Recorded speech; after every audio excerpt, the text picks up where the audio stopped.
Do you think, to interrupt you very rudely, do you think we should get rid of semi-slicks? Want to throw down? I'm f***ing ready. I literally got a message at 2 in the morning.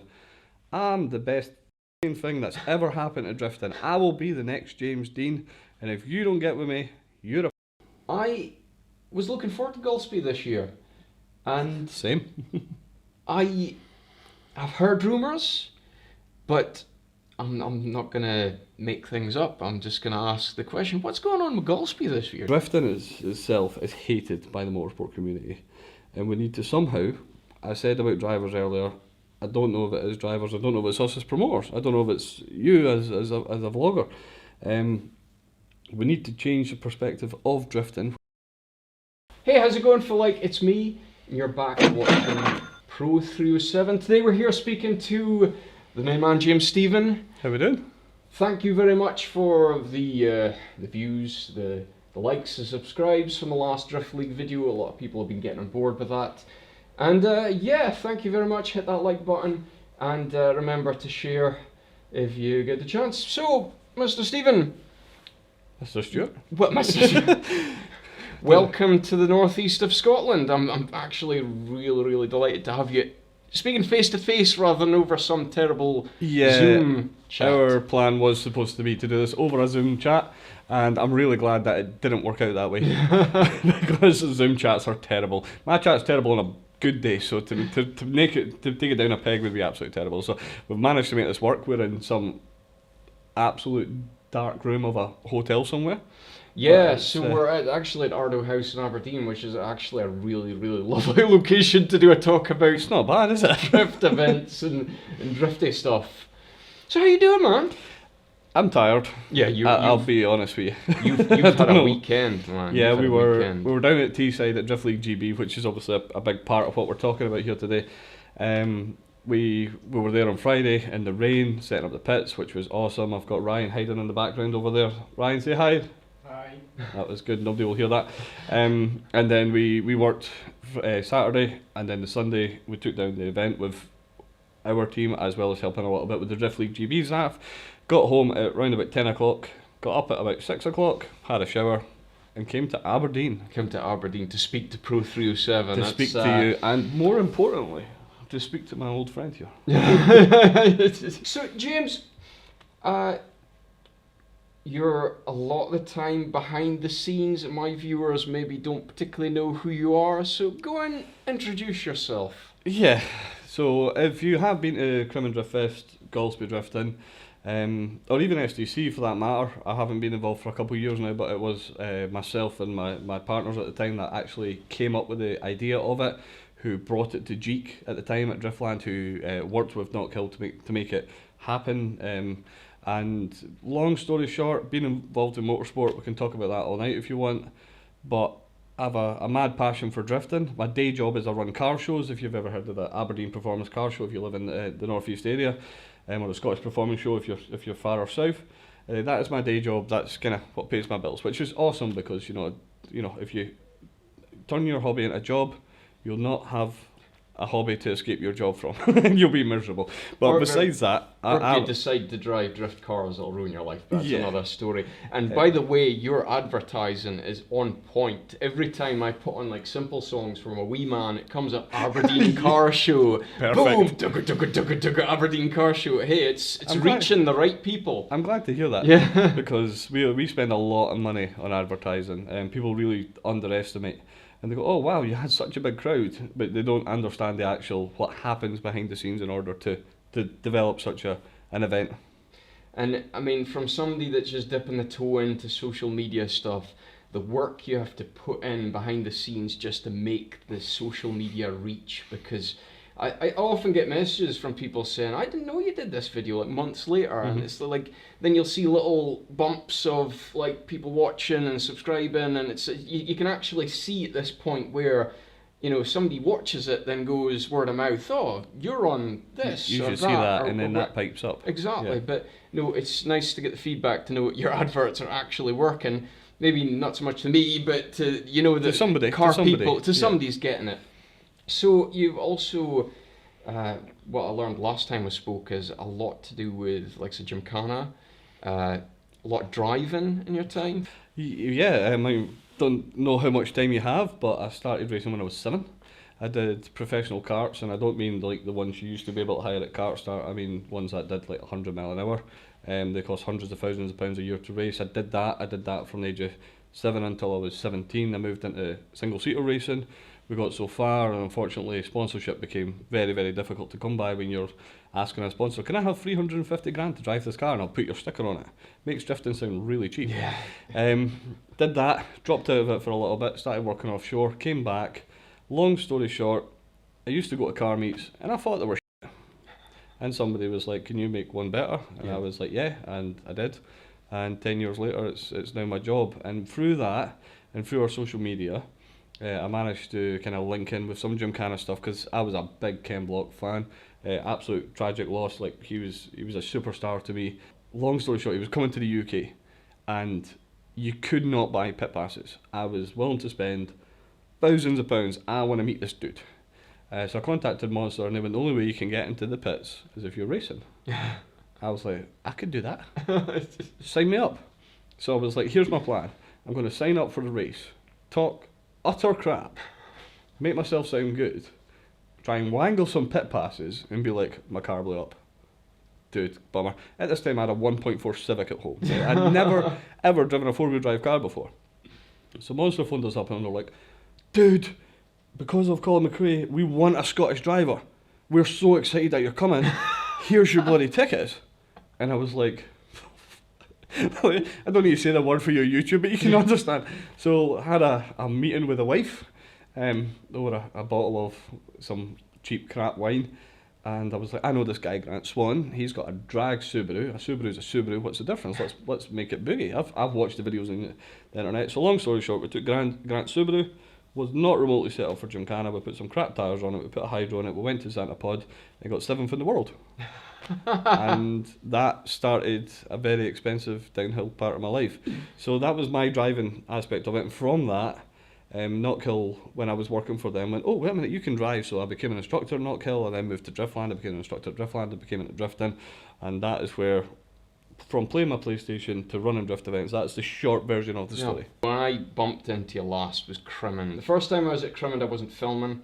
The second time, it was a spur of the moment thing. I thought, you know what, I'm going to do a video about this. I've been planning doing this kind of videos for a long time, so I thought, hey ho, let's do it.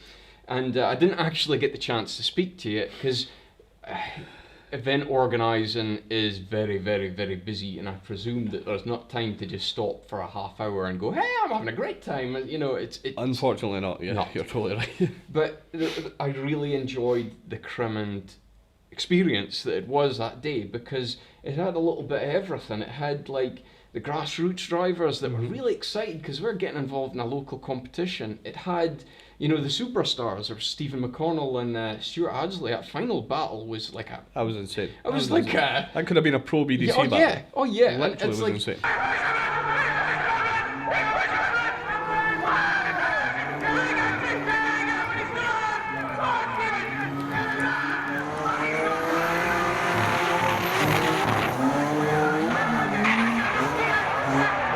It was a great little interview afterwards, because he said himself, he said, what are we doing? We're like knocking each other's wing mirrors off, and it's like, it's not a you know, it's like a little event, but you know, for the audience, a local crowd to see that is just like awesome.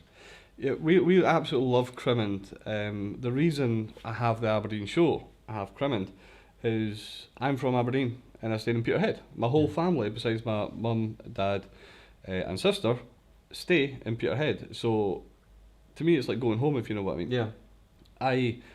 My dad used to sneak me out of Sunday school when I was 5, early, in the back of his Granada. Seriously. And we used to go to Crimond. And that would have been 1994. So for me to now run events there is like so cool and actually meaningful to me, if you know what I mean. Oh yeah. Like with the Scottish Performance Show, I moved it to Kincardine. Everybody's like, why are we in this farm place outside of Kincardine? I spent 20 years of my life there. My whole family's there. Yeah. And it's because I am fortunate enough to pick it. And same with Goldsby. Goldsby was a track I raced on when I was younger, and I loved it. And I was like, these people need to see it. So to be able to bring it to these weird places and I don't mean Peterhead's weird. Peterhead's very weird. Yes. Anyway, but to be, you know, it's not Silverstone, it's not Donington, it's not Knockhill, it's not even Driftland. To bring it to somewhere so out of touch of motorsport, and people are just like, wow, they love it, they get hooked on it, they turn up in their numbers.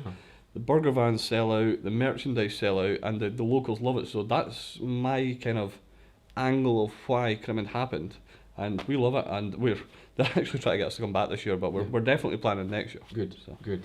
And I mean, what I think a lot of people that maybe follow drifting don't understand is that to make, I'm going to make a statement not knowing anything about drift organisation or that, but I know stock cars, and I know stock car, how they promote and get people, bums and seats, if you will, in the stadiums to watch.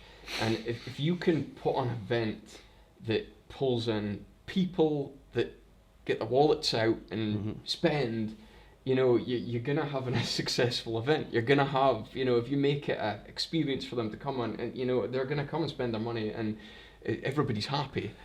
One of the big advantages stock cars have over us, and when I say us, I'm going to stick to the drifting terms, because the people that watch your channel are mainly drifters, and they don't want to hear about Fiesta STs popping and banging in a car park. They have one venue, and that is a massive advantage. Aberdeen Football Club has a venue, and people can come every second week or every week, depending if they're playing at home or what have you. Stock cars, they know it's on Sunday, and I'm not going this week, it's raining. Oh, what am I doing today? Nothing, but it's Sunday, I know the stock cars are on, and they have that massive advantage. And one of the massive disadvantages about drifting is we don't have one venue. And especially Drift League GB, you're in Pembrey, which is the farthest southwest corner of Wales. You're in Lochgelly, then you're in Middlesbrough, and then you're in Wigan. And none of these tracks are within 4 hours drive of each other. So to have this kind of fixed crowd at drifting is difficult. And that is a massive advantage that stock cars have, and I'm very jealous of. So stock cars are bulletproof because they have this following they have. And don't get me wrong, the stock cars put on a great show. You can get a seat and you see the whole track, and sometimes you don't get that if you go to Knockhill or Donington, and also some of the drift tracks if you go to Wigan, unless you're standing at Lunar Bend, you can't see the start of the track or what have you.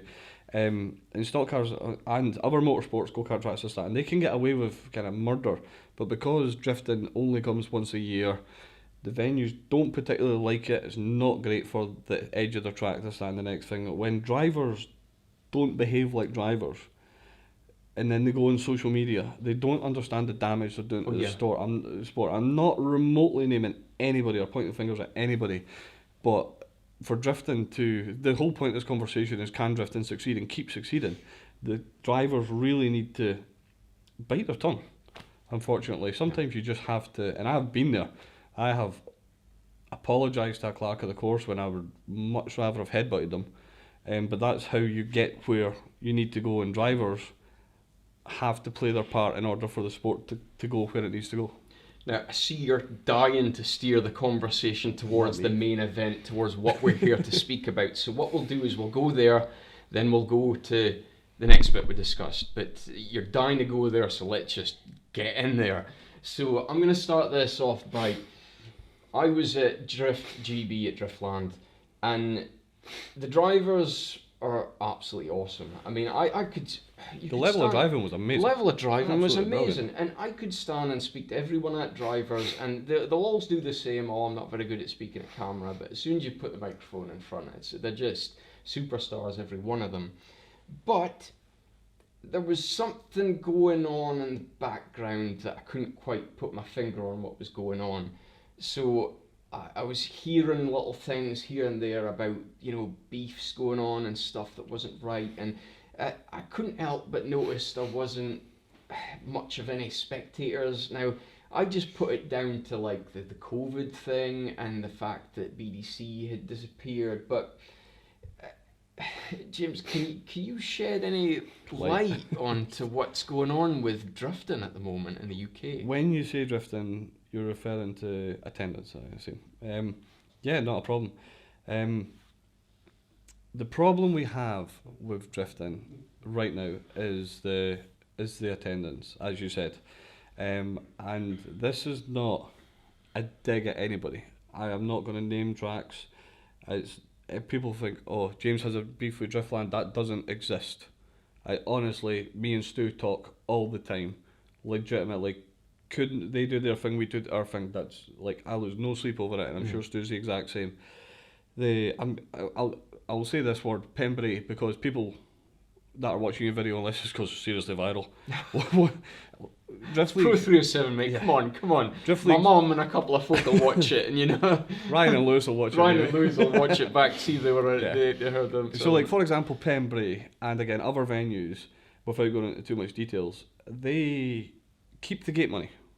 So you pay thousands, sometimes tens of thousands to hire a venue, and they keep the gate money. So why, Gordon's a good friend of mine, Gordon won't mind me saying this, why would Gordon put £5,000 into advertising when he doesn't get a penny back? Yeah. Now he could deliver a great crowd at Pembury, I'm using that as an example, he doesn't get a penny back. Now there is 3 venues that Gordon uses where he doesn't get any of the money. One give him a percentage, so he puts a little bit in advertising, which makes sense, and he gets a decent enough crowd. Yeah. Last weekend we were at Teesside, and Gordon gets to keep the gate as part of his venue, so he called me and said, can you deliver us a crowd, and we'll do a deal. Yeah. So it was mobbed. It was absolutely mobbed, Yeah. because it was for the promoters. Now this doesn't relate to anybody, any event, any show, anything in particular, but basically years ago people used to hire circuits, and that was it. Well, there you go, we'll keep an eye on you, here's the keys, you're on the gate, that's it. When some smaller competitions, some one-off events came along and they started hiring venues, they couldn't afford to hire the venue because venues cost a lot of money up front. I won't go into details, but I ran a show in 2019 and the venue hire was 84 grand. 84 grand? 84 grand, and I had to pay that before the event. And it's a big gamble. Oh, it's a lot of layout. It's a big gamble. It worked out, don't get me wrong, but you can understand why people don't do it. Oh yeah. So venues say that's the hire, and we'll keep the gate, or you can give us X, Y, and Z thousands more. Now, when you're coming, you don't really know what you're going to get spectator wise. You're getting for a promoter, and not just me. I just mean any promoter. They are very reserved about why would I gamble all that money when I can play it safe? I can look after the track, I can do my bit. But then the fallback from that is the promoter isn't promoting the event because he's not promoting the event because he's not getting any reward for it. Yeah. So then the fallback is the smaller crowds. Everybody says, oh, Goldsby gets a great crowd, Crimmin gets a great crowd. How do you do it, James? My deal with the circuits are, I get to keep all the gate money, and I pay for the privilege, but that's why there's a crowd, because that isn't my pocket money, that's my job, that pays my mortgage, it feeds my kids. Oh yeah. So I need to make it work, and that is, in my opinion, the biggest downfall of drifting at the moment is there is no reward for the series to have the spectators there. Then the biggest fallback from that is you don't have spectators. Your sponsor comes along to see, and there's again, I'm going to use Pembury as an example because if I say Driftland, like you said, Driftland was relatively empty. I was there on the Saturday, and people have said to me at Teesside there wasn't as much as they were hoping for at Driftland, right? But wherever it may be, if your sponsor comes along and there's 200 people watching and they're giving you $5 grand a year, what are they paying for? Yeah. What are they getting back? Whilst we're going back to BDC days, your sponsor came along, they couldn't see the track because it was so busy. It was absolutely mobbed. The sponsors are around the track and they're like, I want you to win. Yeah. Here's more tyres, here's a bigger turbo, whatever it may be. Now, what drifters need to remember and realise is BDC went bankrupt. So what they did didn't work. Yeah. It doesn't make sense.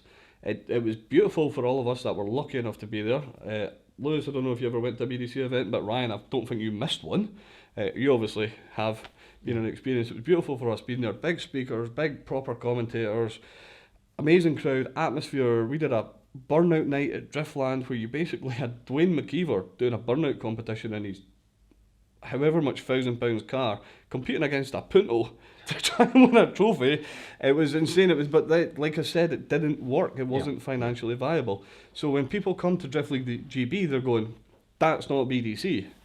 Yes, there's a reason why it exists. Yes, no, and it's developing and it's working, and Gordon has a mortgage to pay for. So that is why See, I haven't voiced an opinion on BDC because I You can do what you want. It's bankrupt. Go nuts.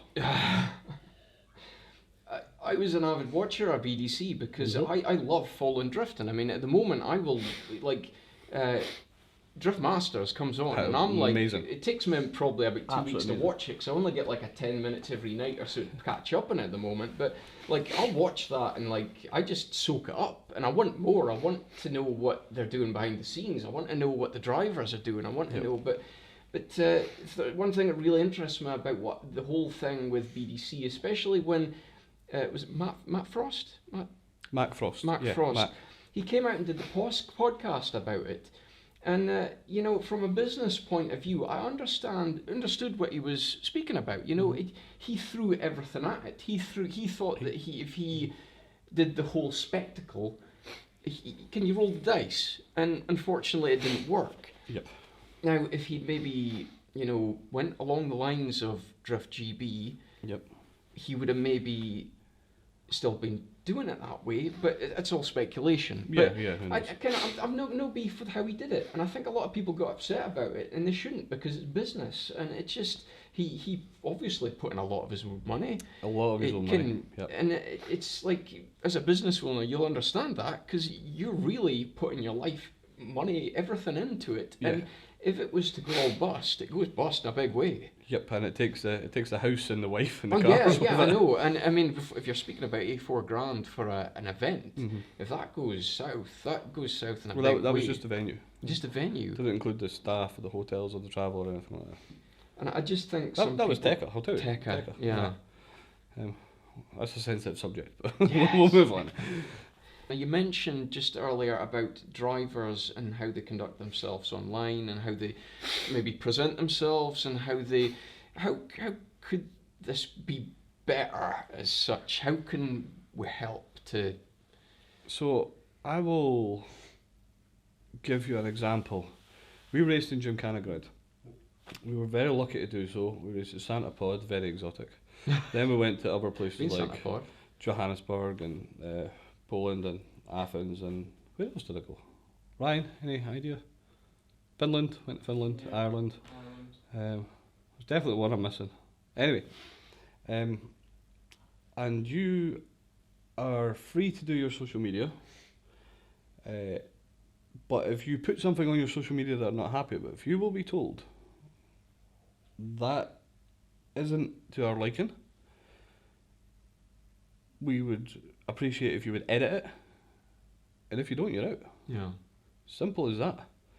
And it made the drivers bite their tongue. Yeah. You know, the amount of times I wanted to call Bucky a sorry, I call him now. We're both retired, it's fine. But you don't do it. You say, he got the better of me, or, you know, my car was broken, but hey, he was just faster today. And not make excuses. And this is what you see if you watch Formula One, which can be boring, and you see Lewis Williamson. Hiya, if you're watching this, you're a different guy. Lewis Hamilton or whoever. He says, you know, he was a bit faster than me today. We need to go back to the factory. We need to work harder, and hopefully we can stop this. There's not a... He checked me up, he braked. Like, Max ended up in the hospital at Silverstone last year, and Hamilton got on the podium and then put up a tweet saying, I hope Max is okay. Yeah. It wasn't like, you or I'm coming to get you or anything like that. It's one of these things. But drifting isn't a normal motorsport. No, and I will give the drivers credit for that, in terms of you're not expected to be prim and polished, because if you were, it would probably be boring. For example, let's talk Chelsea DeNofa. Buried you motherfuckers in the ground, bro. You guys got f***ing smoked. Your lead run was unchaseable. You dropped the tire, bust a wheelie, blast a bumper off at me. My hood's flopping. You got a problem with it? Man, I've never met so many f***ing pussies in my life. And I'm ready to fight you guys whenever you'd like. So if you want to throw down, I'm f***ing ready. Because you guys are a bunch of f***ing pussies. Formula D is like, what, multi-million-pound drifting. So to compete... It's Formula One of drifting. Formula One of drifting, right? Manufacturer backed. Absolutely. Yeah. And I'll circle back to the drivers in a bit to give you a bit of my insight into drift drivers. Yep. But so what happened with Chelsea DeNofa was that Stookie, Yep, Stookie.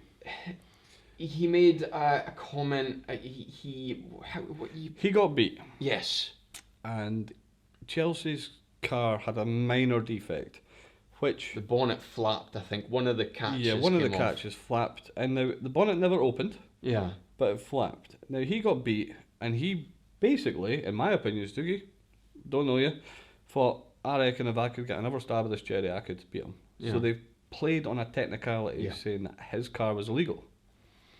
So the battle happened again. Yes. After Chelsea kind of went a bit.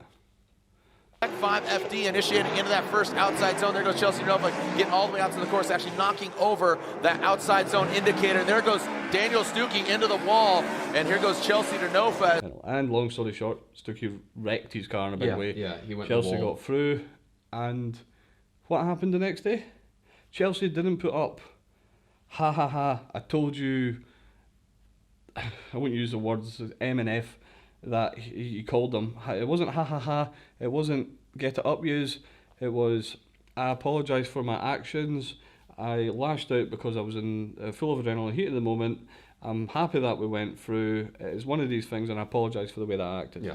No, hey, he did the right thing, Which and you was can see definitely that the right thing. you can see because there's that money behind. It's like it's like you've got to drive in a Formula One car. Yeah, he's literally driving for can- Ford. It's drift cars. professional. You know, Yeah. it's Ford. You know, it's like. Do you follow the what's it, Derp, Formula Derp on Instagram? Derp, yeah. It's absolutely amazing. If you don't follow Formula Derp on Follow Instagram, Formula you Derp. got to follow it because they did this thing with like a Ford spokesman and like a little video with the Ford spokesman speaking about the things happening. It was absolutely hilarious. I was absolutely peeing myself laughing at it. But at the time when I saw the videos coming out of Chelsea absolutely like losing it, I'm thinking, what's going on here? This is like the form. Imagine Lewis Hamilton coming out and calling out somebody. And literally saying, I smoked your ass and all Yeah, this stuff. you're a bitch, and we're gonna meet after the race, and we're gonna fight. come at me and come all at this. me and all Yeah. that, and it's like, fair enough, he was heated. So this is gonna bring me nicely to my point: the difference between a racing driver and a drift driver, and it's very interesting sport drifting because you'll meet some guys that really did come from single-seater racing. They came from Stock car. Stock car Robbie Burgoyne. racing, Robbie Robbie Ryan Burgoyne. Burgess that I met at the Burgess. weekend, yeah. stock car drivers, and you have like proper like people that did track days and stuff, and racing drivers. Then you have skateboarders and Yep. BMXers. Luke Fink Yep, awesome. Flying. flying, and I mean I watched a lot of the early stuff of like Drift All Stars and that. And literally, people were throwing Luke Fink in cars. They were just like, boom, car, go. And Go he do was things, driving yeah. the wheels off it. And he was a superstar, but like a love BMXer. And like, Street-O was his thing. He did lots of Street-O, that got him involved. BMX, and he was doing X Games and that. Yep. Like you're saying, the mixed drive, like Stuart Forburn, ex-rally driver. Yeah, ex-rally driver. Steve McConnell kind of got into drifting, went Gymkhana, is now majorly into drifting Yeah. now, obviously, and would be into Gymkhana if the politics hadn't worked out the way that they had, and it's now moved to America, and basically we're not allowed hooligan. Anyway, and then you've got Robbie Burgoyne, stock car driver. I'm a go-kart driver. A lot of go-kart drivers. Ross Hodgson, Mr. Hedgehog. And it's such a mixed bag that I seem to arrive in drifting. The problem I find, and this is not a dig at anybody, is that drifting is so crazy that they sometimes think the rest of the motorsport world is below them. Oh, that's In an terms of- interesting thought. So that's born as all you do is drive around the track, that kind of thing. Yeah. And I'm mental because I do this.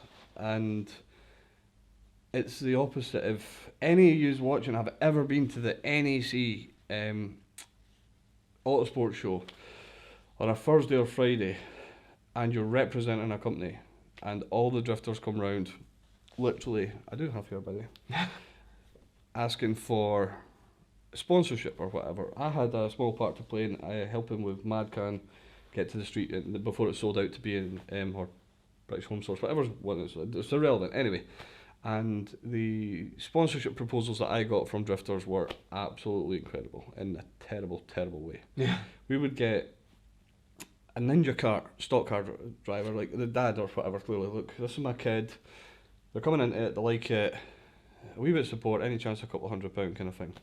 And then you would get some drifters who would present a professional thing. And one that actually went viral, I can't even remember his name, and I do apologise if you ever watch this. I literally got a message at 2 a.m.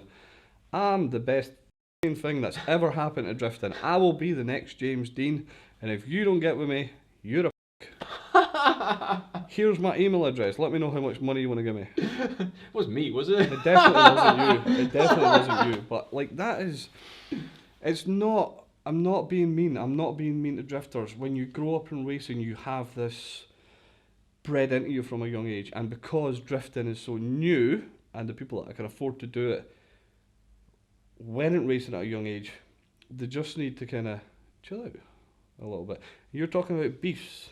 I was talking about people biting their tongue. We're talking about the development of series and that. I know that because you're a drifter, you don't want to chill out, and that's why you do drifting. Yeah. But for it to really progress, people need to sometimes just rein it down a little bit. And that brings me into an interesting point. I was listening to your BBC interview for I'm just name dropping James Stevens' greatest hits here. BBC interview for your Teesside promotions, and I really liked what you did comparing drivers to Formula One drivers. Yep. Because I think promoting drifting, there needs to be personalities, there needs to be drivers. Now, I know that we're friends with Steve McConnell. Yep. I think he's... Cheers yeah, for the there hat. you go. You know, Cheers there for the you hat. go, That cost right. me 20 quid, Stephen. Cheers. Right. I get 10p every time I mention his name on the stream here, so... But, so, you know, you get different personalities like that. And if you can kind of get behind these personalities, it kind of helps grow the sport, because you're growing fans, you're growing interest, and not just the idea of this slaying tyres and, you know, like bashing bumpers and that, but you're also kind of following a person. And I think some people, they tend to forget that your shares and your likes of their stuff, and they're like, you know, putting comments in their pages and that makes a big difference to their social media. And it could be the difference between them getting that sponsorship or getting that help that they need to continue doing it. 100%. For example, I put up last night, we were so happy to have a big crowd at Teesside, and the post got like 50 likes. One of the videos got like 500 views, but I got 50 likes. Yeah. Now, thankfully for me, I run under company names, so that's fine. But people are watching, and they're either going, wow, that's awesome, or they're going, no, feel like shit, whatever. But they're not reacting to it, they're not engaging with it. And because they're not engaging with it, it's not delivering the numbers. And when you don't deliver the numbers, sponsors are a big part. A lot of people don't have sponsors that would love sponsors. Start doing these things and you will get sponsors. A lot of people like Stephen McConnell, who has a tyre sponsor. Yes. Stephen McConnell is at his sponsors every 2 weeks. You go in there, Eddie, he's a good friend of mine. I got to drive Eddie's 1400 brake GTR at a display at Knock Hill once because he shat out. Won't get into that. But anyway, you go into there and there's a big photo of Stephen McConnell that Stephen gave him as a gift. Any photos that need done at the garage, Stephen McConnell's partner, Michelle, does the photos. Like this whole cheers for your money, here's a sticker. As somebody who's sponsored, I sponsored Ricky Lawrence and Stephen McConnell modestly, and we obviously did a bit with the Madcan stuff as well. But like you need to, that's why, because they're working with you, they're tagging, here's me on my way to work with my can of juice. Like it's not just here's my money and go. Oh, yeah. But again, this isn't drifters' fault. No. Because of the sport and how late it came to the game. When I was 7, I had to stand next to Jim Clark motorcycles in Falkirk with my new crash helmet because they sponsored me my helmet. I was 7 years old doing that, so I learned this, so I can understand this and I can appreciate this. But someone, let's say yourself for example, who, when did you start drifting? It's been 10 years. I was going to say 2015. Yeah. About 2015. You know, you're relatively late in the game coming into it. If somebody turned around to you in 2016 and goes, you need to stand over there and you need to smile and all this stuff, you'd be like, what? Why? and especially like you're saying, drifters hide away from cameras. Yeah. It's shit, and I'll be totally honest with you. If you know me, you know I wear sunglasses and a hat. Do you know why? That's me hiding from the world. Yeah. I wear my hat, and I wear my sunglasses, and that is me literally hiding from the world. But I have to do it for my events, and that's why I do it that way. Sorry. But no, it's no worries. It's no worries, and I mean it's a good point to do a bit of self-reflection. So, I came from national hot rod stock car racing, and I mean it was just local kind of tracks I was racing at round about Scotland, and I don't know. I came from that with having a bit of ego, and I thought, you know what, build a drift car. And I remember I messaged Phil Morrison, Driftworks, at Christmas Eve, and it was like I just decided. At that point, basically that's what he told me. Yeah, no, he was a bit more polite than to be honest. Fair play, Phil. Fair play. He was a gentleman actually. I just messaged him. I just spur of the moment says, right, I'm going to build a drift car, and I just put in an order. I says I want this, and this. You know what I really should have done is bought like an old BMW, but instead I decided to build a pro car because I thought that was the thing to do. And I just sent him a shopping list, and it's like, will this work? And he's like, I'm eating my Christmas dinner. My wife's not going to be happy about my messaging, but yeah, go for it. You'll be okay. So I mean, the order went in, and it was like, by the way, would you sponsor me? And I'm sure he was sitting at his Christmas dinner going, you know. Good one. You really learn really quick that you're a nobody in drifting unless you're a somebody. Yep. Now, you know, Luke Fink, James Dean. I mean, I remember some of the old JDM All-Stars videos where these guys are just being thrown into cars and they're driving. They seem to be getting all the money thrown at them, and even to this day I don't fully I'd love to get, hey, whoever make it, we'll maybe get that interview with James Dean. We'll find out how he's managed to make it happen and how he can afford to do it. But we'll get there someday. But at the moment we don't know how he does it, and it's very much but this. He does it well. If there's anybody doing it well, he's doing it well. We're going to just kind of relate back to a little bit what we're saying about like drifting, taking down other motorsports and that. And this is not remotely getting personal, but let's just talk about Gymkhana for a second. You know, here we're doing this, and I always get people, and they mean it in a funny way, but they're not funny. They'll be like, oh, enjoy spinning round a cone. It's like, okay, well, I'm in Africa and you're at Crail. Yeah. And literally, that was actually a comment. In fact, I'm 80% sure it was Taylor Bloomfield, and he just replied, fair play. You're in the armpit of Scotland, and I'm in Finland. They're like, oh my god, I want to be a big fucking superstar drifter. Fuck Gymkhana. Cool, do you want me to tell you a story about 4 o'clock in the morning? Martin Richard, Tessa Whitlock, Jared, Mr. Formula D, Steve McConnell, myself, and Mick Mulgrew eating lamb chops in a casino in South Africa. This is how, like, you can't be just so focused on that one bit. You have to obviously be a bit more. And this is what I mean about, not necessarily, I said earlier to talk down to other motorsports. Don't. They're so focused on drifting is it. And drifting is cool. But Callum Marshall did a hill climb last week, 2 weeks ago. It did. Ross Ogilvie is wanting to do a hill climb next year with us. So Steve McConnell, it's a long story. And the boys have started to do the odd track day. They're going to Crail, they're doing drag racing. Like, expand, find a new audience, find new people are interested in your car, you get followers get likes get sponsors. So, like, expand your horizons, people. Another problem with drifting that I find is that, if you know me, we break our cars too much. We break our cars too much. Yeah. Now, as a promoter, I'm sure this is a pain in the arse. Nightmare. I have got Steve McConnell coming, and then he breaks his clutch in his diff. Oh no, that's not the worst one. It's when it's like, are you ready for the final? Yes. Stuart's called the 5-minute rule. His power steering belts came off of his. Go for a pee, ladies and gentlemen. We'll be excited when you come back. Yeah, it's in my opinion, the biggest. I mean, say Drift Masters, for example, massive spectacle, but even the commentators don't know what to do when a car goes in the wall and they're stuck for 20 minutes where they recover the car. Yeah. Or if they come off the line and they break a diff or break a drive shaft. And it kills the excitement. Just like that.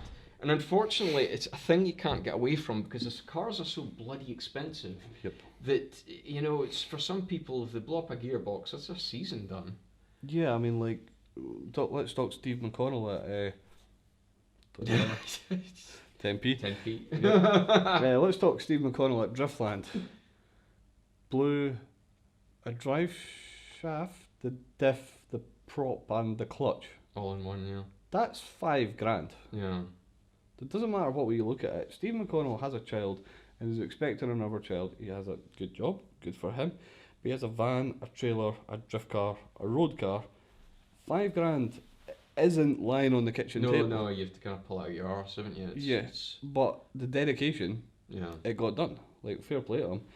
He was there. I don't know if he's getting to eat anything more than rice and noodles this month, but I mean, dedication, it was there, and they made it done. And that is a downfall of drifting. I have my track car. You break something, it's £100, and you can probably fix it at the track.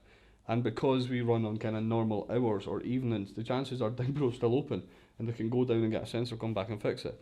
You do drifting, they break too much, like you said, but how often does James Dean's car break? That's a point, yeah. Like, if you build them properly, I'm not saying they don't still break. I mean, Ryan Burgess blew his diff at the weekend, and that was a $5,000 diff. Blew it to bits, and then had to put a standard road car when he borrowed a car in the garage, a car in the car park, literally, yeah, to make it work. Is it down to build quality, or is it down to the nature of the sport? I think it's got a few different angles. I think, like Sir James Dean, obviously in the top of his game, and he's got a motorsport company that is effectively builds rally cars, Yep. is building drift cars, and he knows what he's doing. But also, I think it's down to the way he drives a car as well. I think some people are just more hard on the car, the way they drive it. Yep. One of the things I noticed at Drift League GB, we just spectating, was that the Class 2 cars seemed to be going around smoother than the Class 1 cars. And the only thing I could see difference was big grip. They were running sticky tyres. Now, they seem to go around a lot smoother. They seem to be a lot almost quicker for a start on the road tyres. Now, fair enough, as the day progressed and the driving seemed to pick up, the grippy tyres fairly came in. They were really quick. But it seems that following a slower car or getting bogged down, you do a big clutch kick, and instead of the tyres spinning, you throw a diff out the back, or you throw a drive shaft. But I think. Do you think, to interrupt you very rudely, do you think we should get rid of semi-slicks? Yes. We don't allow them at our competitions. I see. Right. So this is the discussion about semi-slicks, right? Can you get a good road tyre for a decent price? Because when you really look at semi-slicks, likes of Zestinos and these different wonderful names that have popped up. Yep, AR1s, Nankangs, Toyo, depends if you want to spend the money, yeah. So usually you can pick up a pretty good semi-slick for, I'm going to sound really old-fashioned, when I was buying them they were like £60. I'm sure they're pulling at £80 a tyre now. Kicking arse of £100 by the time it's fitted to a rim. But when you compare that to a good, say like a Falcon 265, they're about £120 a tyre. So when you really look at the brass tacks, you might find you're cheaper with a semi-slick. Yep. Sounds a bit silly to say, but it depends what brand of tyre you're going for. But you can pick up a 275 budget tyre for maybe £50. The boys that run Ravellos, when Dawson, KD Customs shout out, I seen them supplying tyres, it was like £37 a tyre. Yeah. Which is nothing for a tyre. Yeah.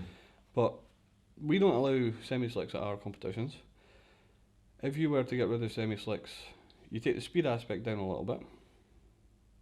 This was not planned, we have not spoke about this or not discussed this. You take the speed aspect down a bit, you remove a good part of the damage bill. You could have closer battles because you can run more angle and reduce the overall cost. Yes. The way I see it is, if you get to the end of the event with your car in one piece with a diff, a clutch, and a gearbox, you've done well. It's funny to say, now that you really think about it, you end up your days like, you come away from it and you go, oh, this is great, my car's in one piece. And I don't think that's what the sport should be about, No, definitely not.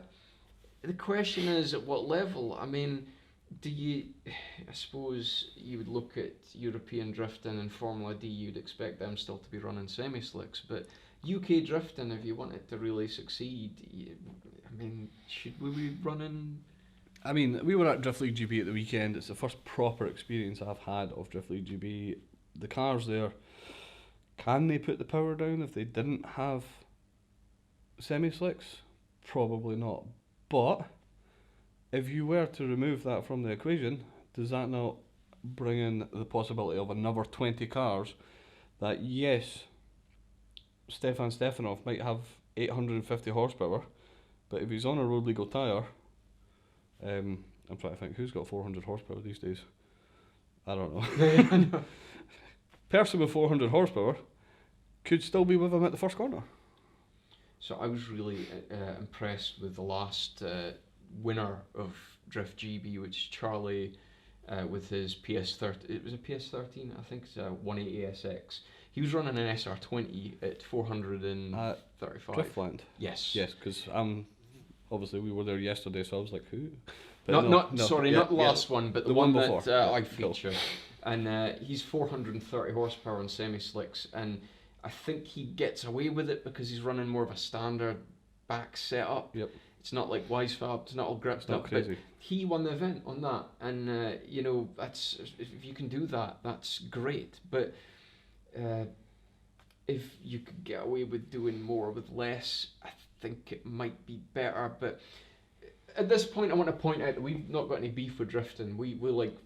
I mean, I'm like spending all my money on drifting, He spends all his money on drifting, and my wife tells me to stop running drift events because they're a pain in her arse, and I keep running them. So we are trying to, I don't know, come up with some sort of formula that can, our opinion, help or promote or whatever. This is, we are trying to be positive. I know what you're saying. This sounds very negative. There's been a lot of negative, but this is all hopefully in the greater good. Yeah. Let's swap seats. Not literally, figuratively. Okay. Simony. KD Customs Winter Battles.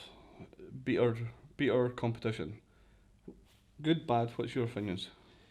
So, I obviously been away from competition for a long time and have got the itch, man. It's like I have the TV in my garage, and when I'm welding away little shitey patches, getting stuff done in my car, you know, I've got something on. Always something. And of course pops up KD Customs Winter Battle. And to have the ability to have the pro car, and then to have like 250 horsepower, like, you know, like I'd love to get back on an RX-8. Yep. But it's like, to be able to have that too, you really got to be, you either have to have a good sponsor, you have to have a cracking YouTube channel, you got to have something that's behind you. Because there's nobody out there offering you a car. There's nobody going, hey man, I've got this 300 horsepower car sitting here that I'm not driving because I built it, but I'm not driving it. Yep. So I want you to drive it. It's not there. It doesn't have. But sorry, we'll come back to the Winter Series battle. So, would you do it? Is it for you? What do you think? Absolutely, I would do it. I genuinely, I just about bought an RX-8 to do it. I haven't told my missus this, and I'm pretty sure she's not going to watch this, so we're going to be safe. So we'll be but fine. Literally, that's far in. Maybe the first couple of minutes, but she won't fall. Yeah, she'll fall asleep by now. It'll be fine. So an RX-8 came up for sale with a street port, and it was a guy that he did a shot at it, not managed to make it work. And I can make an RX-8 work. Whether I can make it competitive or not, I didn't really care. I thought I'd drift an RX-8 at KD Customs Winter Battle, get my back out in the seat, but you really hit this decision: how much money am I prepared to plough into drifting? Mm-hmm. And as much as you love it, as much as you like, there's lifers. There's some people that will mortgage the house. They'll mortgage somebody else's house to get back out in the seat. Seen it done. Yep. Absolutely. But you have to really sit down and go, right, okay, at what point do you stop ploughing? Because it is literally just burning money. It literally is burning money. In the smoke. So yes, I would do it. Yep. Do I have the car or the funds to do it at the moment? No. But if I was in a position where I was like, right, pro car's kind of done, I'm not using it, but it's done. Yep. I've got a bit of cheddar cheese in the back pocket. I can have my RX-8, something that would be me, that I could go out and compete in, even if it's not competitive, even if I could just go down having a laugh and up, yes, I would do it, yeah. I think it's great I think it's great for the drivers. I think it's great for something to happen over winter, because like when we run our shows, first weekend of September, Scottish Performance Show at Gymkhana, and on the 5th of September, that's it, until June. Doing the maths here. I think it's great in that aspect. I think it's really good what Neil does, because he does it for the drivers, as a driver, as a sponsor, as a supplier kind of thing. To the person watching, is that what you want your son to think drifting is? Right, so No. this is where it goes. And this is sensitive. And this was not scripted. We have not spoke about this. This is not a dig. Neil's a friend. The people that run it are friends. It looks crap to represent drifting, but it is essential for the drivers. So this is the difference. So you've got a driver-focused championship, Yep. and you've got a people-focused championship. So you get all these like bashes and Matsuris and stuff. They are driver-focused because it's all about honing your skills. A driver getting close, bashing, whatever.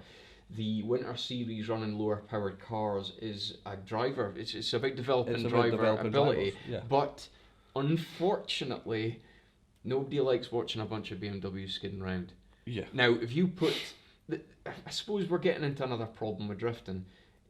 Everybody wants to see 1,000 horsepower BMW. If I told you we're having KDM Customs Winter Series battle and everybody's in a pro car, the queue's on the motorway. Now we're talking. We're Now we're talking talking. Adam LZ Fest. Yeah, literally. You know, bring in all the All the big celebrities, all the best cars. You have a top 32 of guest stars. Yep.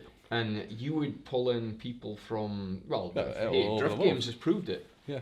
You know? All over the world. Not a problem. But it's like it's fairly different. It's a different level conversation. up, isn't it? You A know, different it's- conversation. Because I know a lot of people give that series stick, and a lot of people absolutely live for that series. But let's go back to when I was 8 years old. Winter time, we were out every day in the cars, and they had bashed up side pods. They looked like crap. You didn't wear your good helmet. You didn't wear your good suit. You wore your boots that were too small, because it was all about getting wrecked. And if a sponsor came to see you, they would be like, this guy, like, he's a racing driver, like, he looks like he's pulled this out of a skip kind of thing. And that is the same thing. So it's great for the drivers, absolutely essential. These drivers that are driving, well, look, the Shanahans have just signed up. Yeah, You know, to drive BMWs, they've came from 1,000 horsepower in Europe, under 300 horsepower at Loch Ellie in the rain. It shows you it's really, really good for the driver. So if you're a driver, sign up, do it, minted. But as a public perspective, we're falling back to the trap of, is it drifting? Yeah. So, I suppose this leads me on to this point about, I mean, when I was first starting getting into drifting, I was under the impression that the drivers were the ones that are fitting the bill.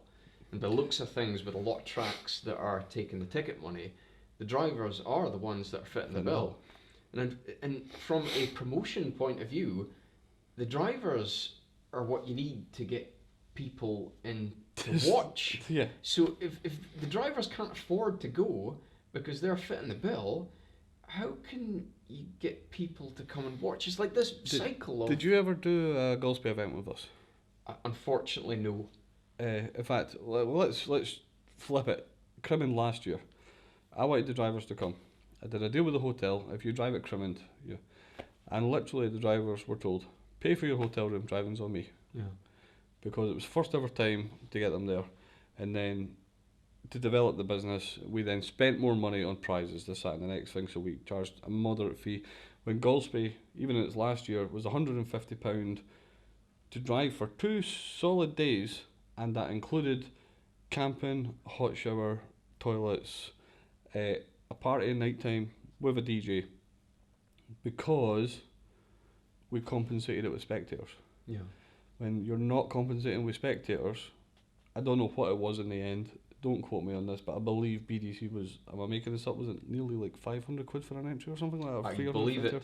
Whatever it may be. Now Gordon, Drift League GB, I believe he is 300 odd quid, but he provides free tyre changing. He makes sure that there's facility on site, showers, access, this, that and the next thing. So I'm totally fine with Gordon charging that. I can completely justify that. as well as the fact he then has to pay all these staff, all these travel, these Luton vans that he has to buy for the championship, and the cones. You're about 150 quid in cones a weekend. Yeah. Cones nowadays you can't. I used to have a guy drop them off at my back gate for 50 quid. Doesn't work like that anymore. We have to buy them. Just so you know, a cone is £17 plus VAT. So next time you just go, oh, I'll go a wee bit wide. The promoter has to pay for it. Now you know. Things like this add up, but like when BDC were, effectively really charging quite a lot for the drivers, and they were getting the spectators, but then they were just spending even more on crap, basically. It's not fair on the drivers. Yeah. If you come to my car show, we charge you, I think it's like a £5 to show your car for the day, and it's only because if it was free, your mum would have a show car, your wife would have a show car, and now you're all getting for free. So it's only a £5, and then the public compensate the fee.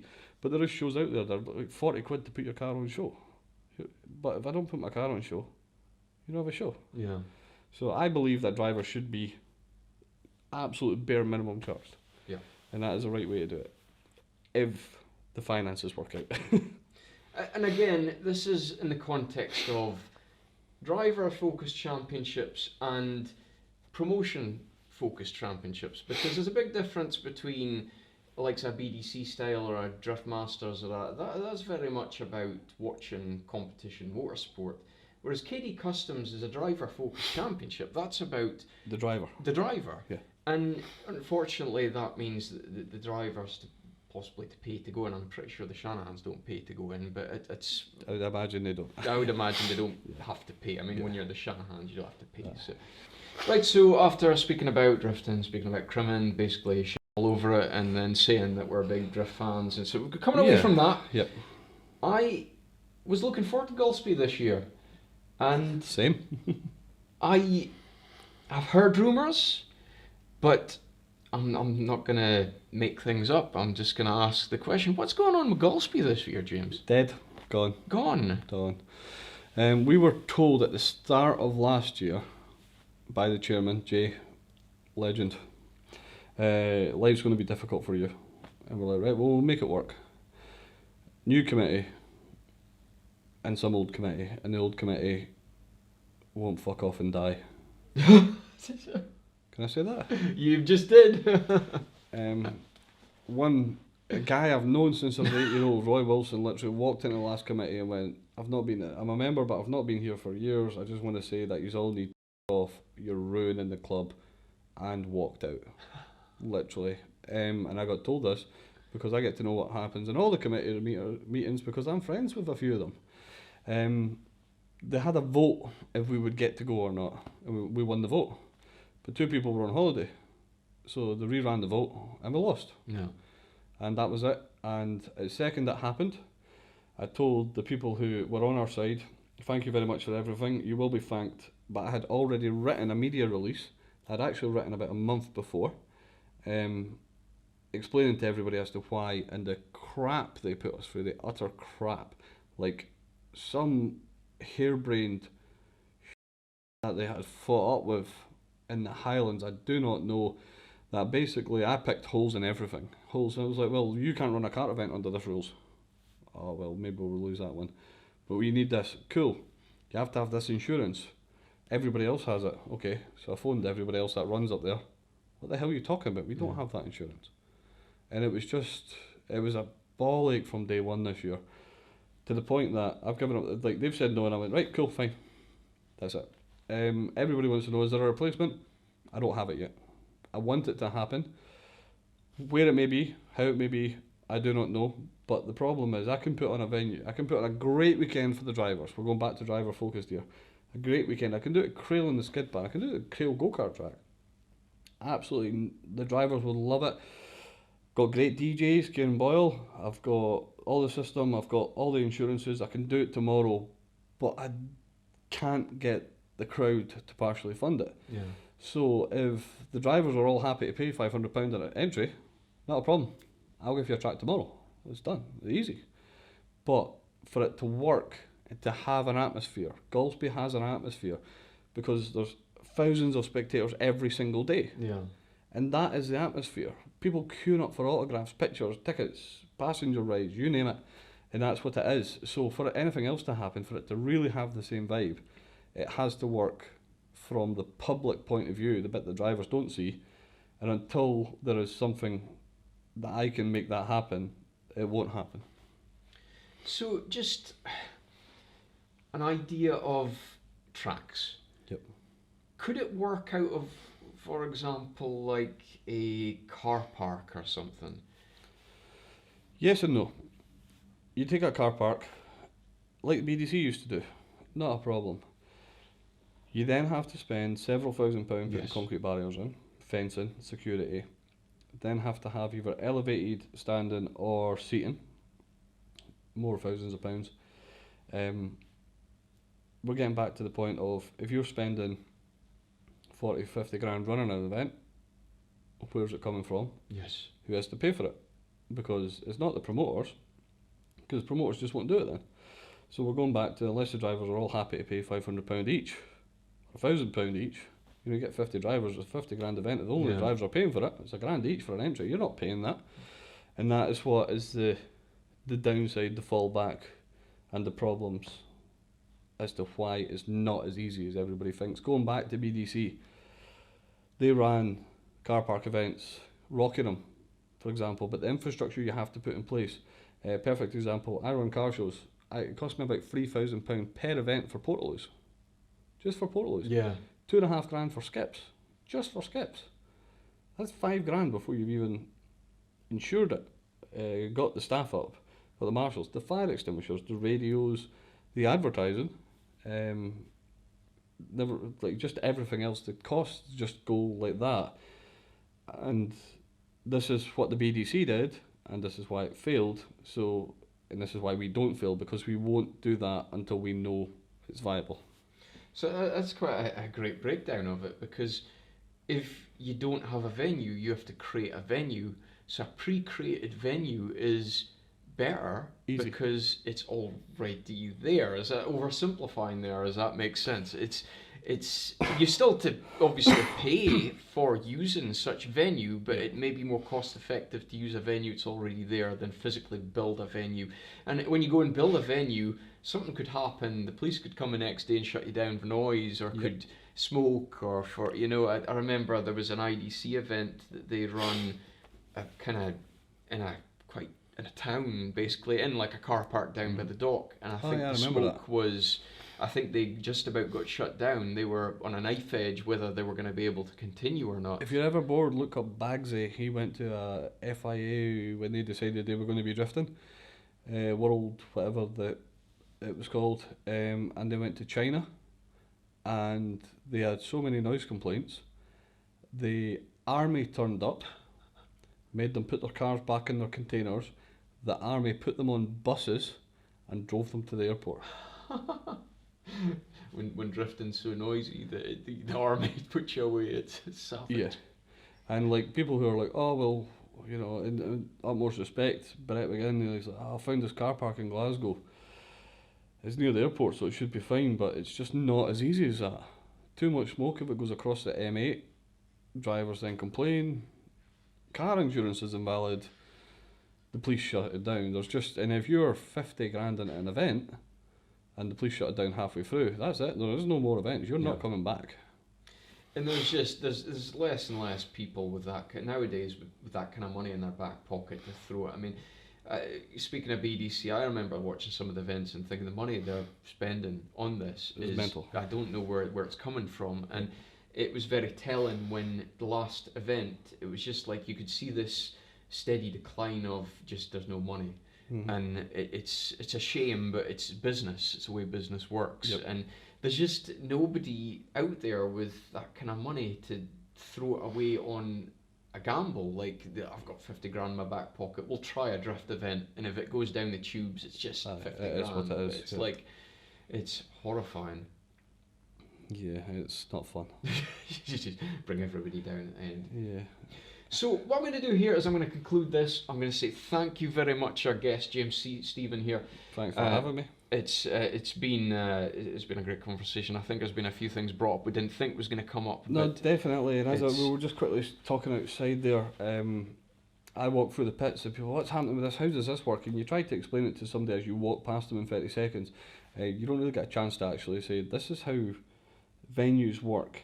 And again, do not take this. I'm not slagging a venue because people will think, oh, James hates Driftland. I do not. It's not remotely that.